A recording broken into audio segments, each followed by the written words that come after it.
What happens to your retirement plan if you live way longer than expected? I'm not talking about a couple extra years. I'm talking about you living into your mid-90s. Most retirement plans are built around averages, but you're not average.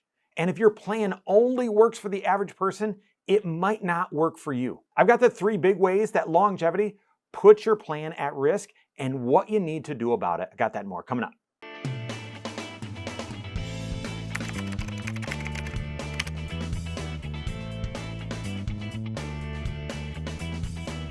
Here's a stat that might surprise you.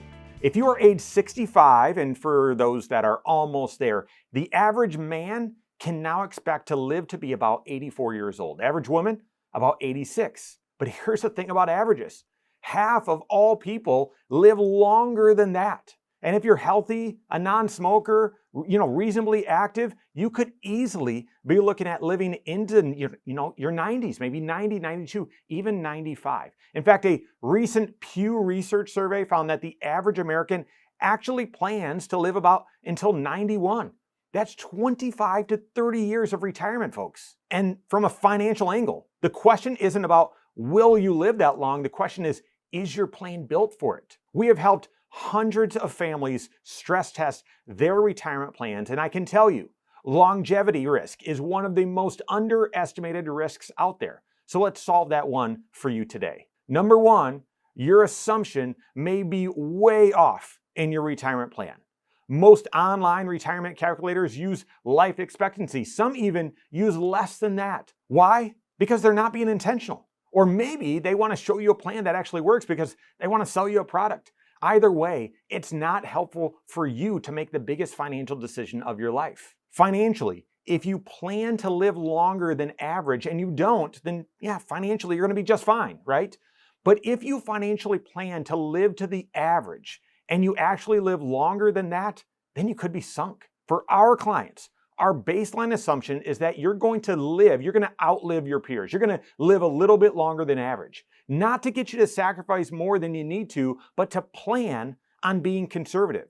We assume that you're going to live into your early, maybe your mid-90s, and then also stress test your plan to see, well, what happens if you pass away sooner than that? But what happens also if you live even longer? Second way to manage the risk of outliving your plan is you need to be aware of different spending phases that you're likely to go through in retirement. When people build out their retirement plan, they usually think about retirement in a pretty straight line. I retire, I spend X dollars a month, and that's my plan. But retirement doesn't work in a straight line. You've heard me talk about this before. There's really 3 different income or spending phases. You've got your go-go years, the early retirement, you're full of energy, you're checking off that bucket list, you're spending freely. Then you've got your slow go years, and guys, these are actually, happening later and later, but your spending starts to slow down a little bit, tapers off a little bit. Then you have your no-go years. You're home more, right? You're spending less, going to Walmart, that's a big week, right? Is your plan built out that way? Should it be? Here's what I want you to think about. If your plan runs until age 85, but you actually live until 93, that's 8 additional years of spending, 8 years of healthcare inflation, 8 years of drawing down your portfolio that wasn't built for it.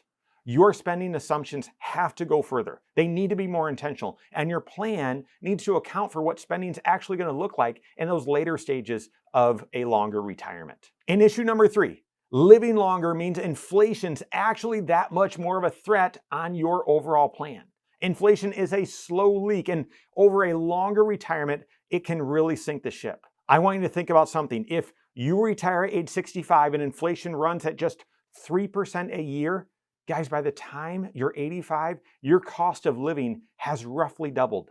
That $6,000 a month that you thought was comfortable at age 65, you now need something closer to $10,000 or $11,000 a month just to buy the same things. And here's the kicker. If you live to 95, you're now talking about 30 years of inflation. That's not a small adjustment. That's a completely different retirement number than the one you started with. Most plans do include some inflation assumption, but not all of them stretch it out nearly far enough. Also, not all of them account for healthcare inflation specifically, something we talk a lot about because historically it runs a lot hotter than general inflation.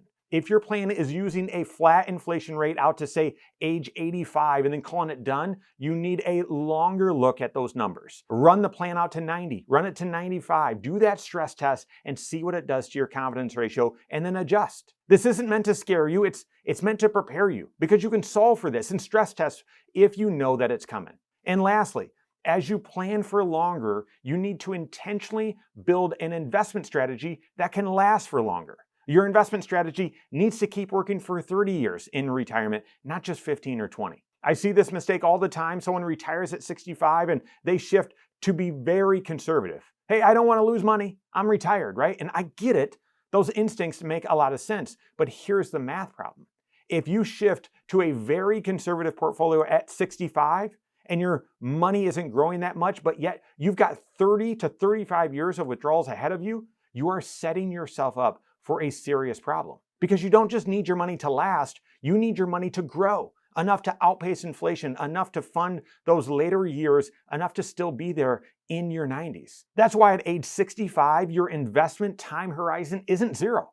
For a portion of your portfolio, your investment time horizon might still be 20 to 30 years, maybe even longer. And that means some of those dollars still need to be working much harder for you. Now, I'm not saying you go all in and be very aggressive with all your investments in retirement. That's not the answer either. The answer is a structured, thoughtful approach. Short-term dollars protected and accessible, long-term dollars positioned for growth. You've heard me talking about the personal pension plan approach. That structure exists specifically to solve this problem. Your investment strategy can't be built just for today. It has to be built not only for today, but also for the you 30 years from today. And guys, this is exactly why I keep coming back to the same idea. Longevity isn't just affecting one piece of your plan. It touches all 6 areas of your financial life. It obviously clearly affects your retirement income strategy. It affects your tax planning, your intentional investment strategy. It affects your protection planning, long-term care, healthcare. We didn't even touch on how critical those pieces are to a long life.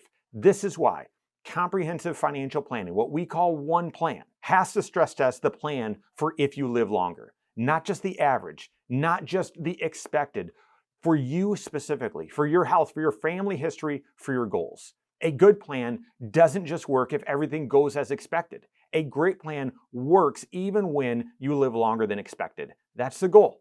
That's the clarity and confidence that a real financial plan should give you. Work with your certified financial planner on that. If you don't have a CFP on your team, you can contact one on my team. Find us online, Korhorn.com. That's Korhorn with a K. WiseFinancial.com. You can find us there as well, or give us a call, 574-247-5898. All right, there you have it. Go out and take your next wise step in your financial life.